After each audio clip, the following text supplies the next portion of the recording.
नमस्कार। स्वागत है आप सबका राजनीति के इस अखाड़े में। मेरा नाम है अजय सेठिया।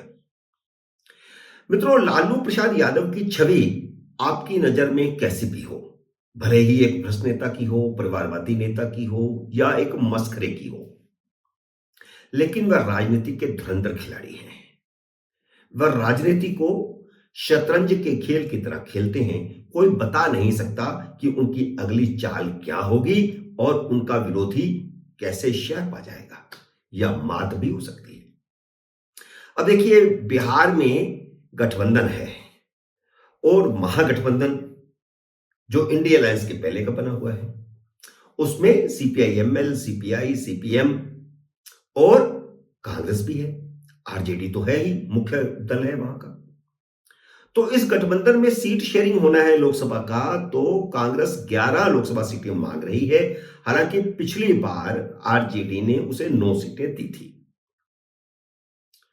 लेकिन अब क्या किया लालू यादव ने? लालू यादव ने जो 11 सीटों की सूची कांग्रेस की है, उसमें से 3 सीटों पर तो उम्मीदवार ही घोषित कर दिए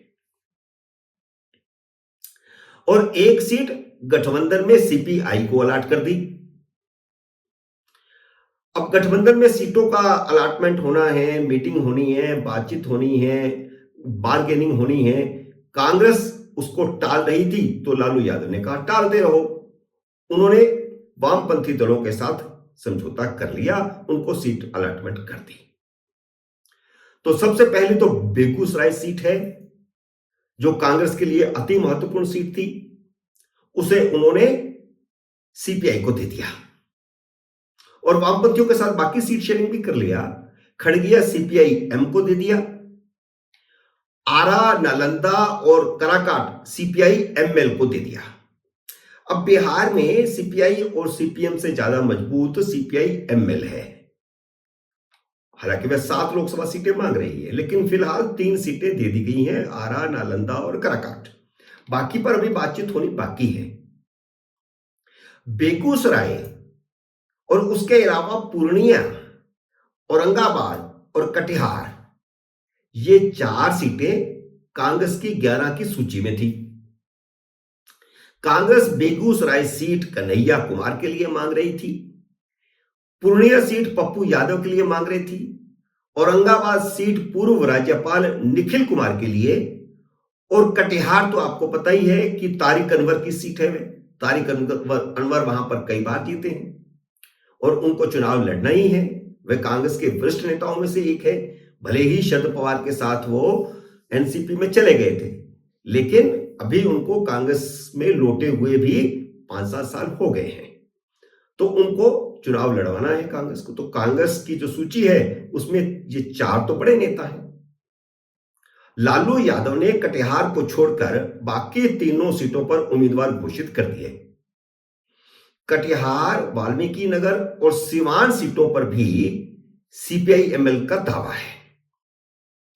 कटिहार को सीपीआई एमएल किसी भी हालत में छोड़ना नहीं चाहती, क्योंकि राज्यसभा के चुनाव के समय सीपीआई एमएल ने कांग्रेस के उम्मीदवार अखिलेश प्रसाद सिंह को इस शर्त पर समर्थन दिया था कि लोकसभा चुनावों के समय कटिहार सीट पर वह दावा नहीं करेगी, वह सीपीआई एमएल के लिए छोड़ देगी। लेकिन कांग्रेस अब कटिहार पर दावा ठोक रही है। सीपीआई एमएल की डिमांड वाली इन 3 सीटों पर अभी कोई फैसला नहीं हुआ है। अब यह डिपेंड करेगा कि कांग्रेस के साथ आरजेडी की क्या बातचीत होती है। अब ऐसा लग रहा है कि शायद कांग्रेस के साथ बातचीत टूट जाए। एक बड़े नेता ने कह दिया है, वह भी मैं खुलासा करूंगा कि किसने कह दिया है, जिसके गांधी परिवार से सीधे रिश्ते हैं, उसने कह दिया कि गठबंधन नहीं होगा, हम नहीं करेंगे। तो अगर गठबंधन नहीं होता है तो ये तीनों सीटें भी सीपीआई एमएल को दे दी जाएंगी। कांग्रेस पप्पू यादव को यह सोचकर कांग्रेस में लेकर आई थी कि उसे पूर्णिया से चुनाव लड़वाएगी। पप्पू यादव को लालू यादव ने पहले 2010 में आरजेडी से निकाला था। विधानसभा चुनाव के समय वह पार्टी विरोधी गतिविधियों में शामिल थे।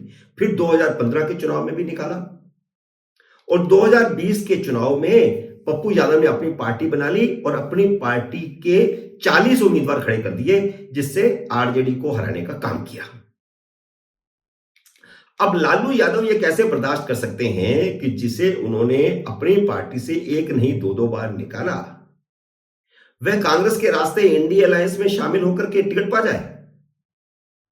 तो लालू यादव ने कांग्रेस के साथ सीट शेयरिंग से पहले ही दो धारी तलवार घुमा दी, जिससे राहुल गांधी और नीतीश कुमार दोनों ही जख्मी हुए पड़े हैं। लालू यादव ने जहां बेगूसराय की सीट सीपीआई को दे दी, वहीं पर जो कांग्रेस की दूसरी सीटें हैं वहां पर जेडीयू से लाकर के उम्मीदवार बनाने शुरू कर दिए हैं।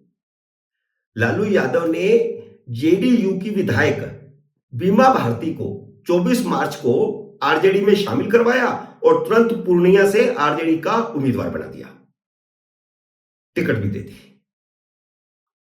और कन्हैया के लिए कांग्रेस का बड़ा दावा था बेगूसराय पर। बीमा भारती सत्ता परिवर्तन के बाद से शक के घेरे में पहले से थी। आरजेडी के विधानसभा स्पीकर के खिलाफ जब अविश्वास प्रस्ताव आया था, उस समय वह गायब थी। और जब नीतीश कुमार का विश्वास मत आया था, तो उस समय उनको जबरदस्ती विधानसभा में लाया गया था। अब पप्पू यादव ने कसम खाई है कि वह चुनाव लड़ेंगे तो पूर्णिया से ही लड़ेंगे। तो अब दो रास्ते बचते हैं, या तो वह कांग्रेस छोड़कर पूर्णिया से निर्दलीय चुनाव लड़ें, या फिर चुनाव लड़े ही ना। दो ही उनके पास उपाय है। या फिर जो वो कह रहे हैं कि मैं कसम खाता हूं, मैं लड़ूंगा तो वहीं लड़ूंगा, वो अपनी कसम तोड़ के फिर मधेपुरा से लड़े या कहीं से भी लड़े। मधेपुरा से वह शरद यादव को हरा चुके हैं, लालू यादव को भी एक बार हरा चुके हैं। पप्पू यादव सीट और पार्टी बदल बदल कर 6 बार सांसद चुने जा चुके हैं। एक बार मधेपुरा से शरद यादव को उन्होंने हराया तो वह एक बम्पर जीत, बड़ी जीत हुई थी, बड़ा धमाका हुआ था। शरद यादव 1974 के जयप्रकाश नारायण के समय के लीडर और बड़े लीडर, उनको पप्पू यादव ने हरा दिया था। हालांकि पप्पू यादव की छवि एक दबंग नेता की है। वह हत्या के आरोप में जेल भी जा चुके हैं। और दूसरी सीट है वह बेगूसराय। कन्हैया कुमार गठबंधन का उम्मीदवार बनने के लिए ही सीपीआई छोड़ करके कांग्रेस में आए थे। वह जन्मजात कम्युनिस्ट हैं, उनके पिता भी कम्युनिस्ट हैं। सीपीआई के छात्र शाखा की टिकट पर ही वह जेएनयू के छात्र संघ के अध्यक्ष बने थे, जहां वह भारत तेरे टुकड़े होंगे का नारा लगा करके मशहूर हुए और अपनी एक राष्ट्रीय छवि बना ली उन्होंने, भारत विरोधी छवि। लेकिन एक वर्ग है देश में जो उनके साथ जुड़ा। 2019 का लोकसभा चुनाव बेगूसराय से सीपीआई की टिकट पर लड़कर हारे थे। चुनाव हारने के बाद कन्हैया कुमार को यह एहसास हुआ कि चुनाव जीतने के लिए उसे मुख्य धारा की पार्टी में आना पड़ेगा। और जब वह भारत तेरे टुकड़े होंगे नारे लगा रहे थे, उन्हीं दिनों राहुल गांधी से उनका संपर्क हो ही गया था, क्योंकि राहुल गांधी भी एक बार उनको समर्थन देने के लिए वहां गए थे। और इसी रणनीति से वह कांग्रेस में शामिल हो गए। वह जल्दी ही राहुल गांधी के इतना नजदीक आ गए कि उन्हें एनएसयूआई का प्रभारी बना दिया गया और प्रभारी होने के नाते वे कांग्रेस कार्यसमिति में शामिल हो गए, जो कांग्रेस की सर्वोच्च नीति निर्धारक संस्था है। राहुल गांधी की न्याय यात्रा में वह लगभग पूरा समय उनके साथ थे।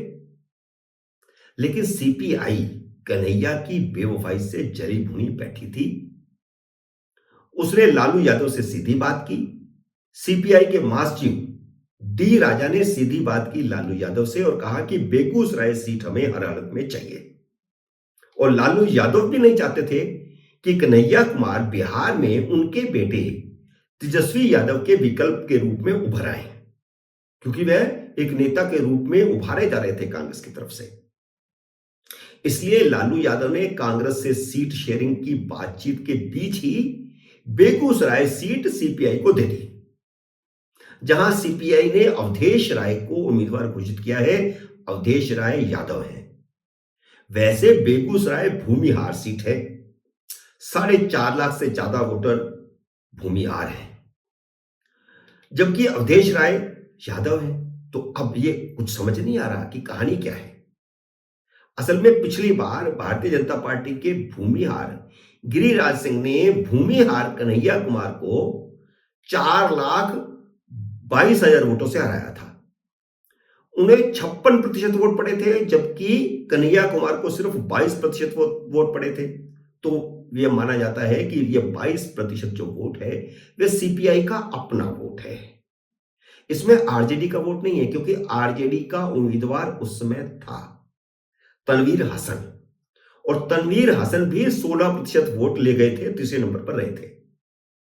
अब अगर सीपीआई और आरजेडी इकट्ठे होते हैं तो आरजेडी का मतलब यादव वोट, यादव, मुस्लिम और सीपीआई का कोर वोट अगर ये मिल जाते हैं तो वहां पर कड़ा मुकाबला होगा भारतीय जनता पार्टी के साथ।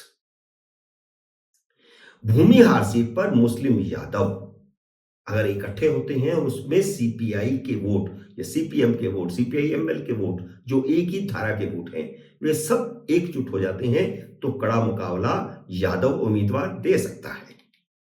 इसी तरह कटिहार में तारिक अनवर के दावे को नकारते हुए लालू यादव ने आरजेडी के पूर्व सांसद अहमद अशफाक करीम को और औरंगाबाद में जेडीएस से अभी अभी आए पूर्व राज्यपाल अभय कुशवाहा को चुनाव लड़वाने का मूड बना लिया है।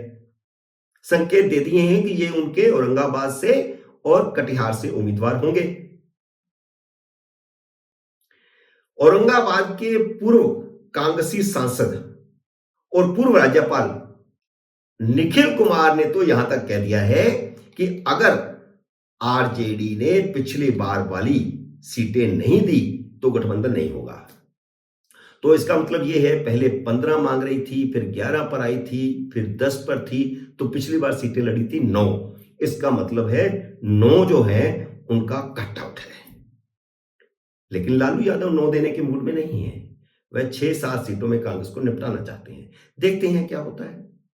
मित्रों, उम्मीद है मेरा ये वीडियो आपको पसंद आया होगा। इसे लाइक और शेयर कीजिए। अगर आपने मेरे यूट्यूब चैनल को अब तक सब्सक्राइब नहीं किया तो कृपया सब्सक्राइब करके अपना आशीर्वाद दीजिए। जल्द ही मिलते हैं अगले वीडियो में किसी अन्य विषय के साथ। तब तक नमस्कार।